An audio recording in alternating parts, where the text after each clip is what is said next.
இயேசுவின் நாமத்தினால அனைவருக்கும் அன்பின் வாழ்த்துக்கள். ஒரு வசனத்தை வாசிக்கிறேன். சங்கீதம் 86:5. ஆண்டவரே, நீர் நல்லவரும் மன்னிக்கிறவரும், உம்மை நோக்கி கூப்பிடுகிற யாவர் மேலும் கிருபை மிகுந்தவராய் இருக்கிறீர். சங்கீதக்காரன் தாவீது தேவனை நோக்கி விண்ணப்பம் செய்கிறான். தேவனே, நீர் மன்னிக்கிறவர், உம்மை நோக்கி கூப்பிடுகிற யாவர் மேலும் கிருபை மிகுந்தவராய் இருக்கிறீர் என்று தாவீது ஆண்டவரை நோக்கி விண்ணப்பம் பண்ணுகிறான். இந்த தாவீது யாரென்று பார்ப்போமானால், வீட்டில் கடைசியான மகன். ஆனால் குடும்பத்தினரால் ஒதுக்கப்பட்டு அவன் வனாந்தரத்திலே ஆடுகளை மேய்த்து கொண்டிருந்தான். வனாந்தரத்தில் ஆடுகளை மேய்த்து கொண்டிருந்த தாவீது தேவனை எப்பொழுதும் அவன் ஆராதித்து கொண்டு பாடிக்கொண்டு அவருக்கு நன்றி செலுத்தி கொண்டே இருப்பான். இப்படிப்பட்ட இருதயத்தை தேவன் பார்த்து அவனை சமஸ்த இஸ்ரவேலுக்கும் ராஜாவாய் மாற்றினார்.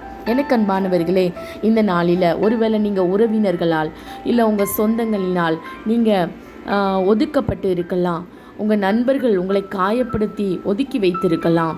இந்த நேரத்தில் நீங்கள் ஆண்டவரை நோக்கி, ஆண்டவரே, என் வாழ்க்கையில் நடக்கிற எல்லா காரியங்களுக்காக உமக்கு நன்றி ஆண்டவரே, இந்த நேரத்திலையும் நான் பொறுமையாக இருக்க எனக்கு நீங்கள் உதவி செய்யுங்க என்று நீங்கள் சொல்லி பாருங்கள். ஆண்டவர் எந்த இடத்துல நீங்கள் வைக்கப்பட்டீங்களோ, எந்த இடத்துல மனிதர்கள் உங்களை ஒதுக்கி வைத்தார்களோ, அதே இடத்துல ஆண்டவர் உங்களை தலை நிமிர்ந்து வாழ வைப்பார். தாவீதுக்கு செய்த தேவன் நிச்சயமாய் உங்களுக்கும் செய்து உங்களை மேன்மைப்படுத்துவார். தாவீதுக்கு அருளின நிச்சயமான கிருபையை தேவன் உங்களுக்கு அருளி செய்வார். இந்த கிருபையை பெற நாம் என்ன செய்ய வேண்டும் என்றால், ஆண்டவரை காலைதோறும் அவருடைய கிருபை புதியதாக இருக்கிறது. இந்த புதிய கிருபையை நீங்கள் ஒவ்வொரு நாளும் அதிகாலையில் பெற்றுக்கொள்ளுங்க. அவரை நோக்கி கூப்பிடுங்க. ஆண்டவரே, இந்த நாளில் உங்கள் கிருபையினால் என்னை நிரப்புங்கன்னு சொல்லி கேளுங்க.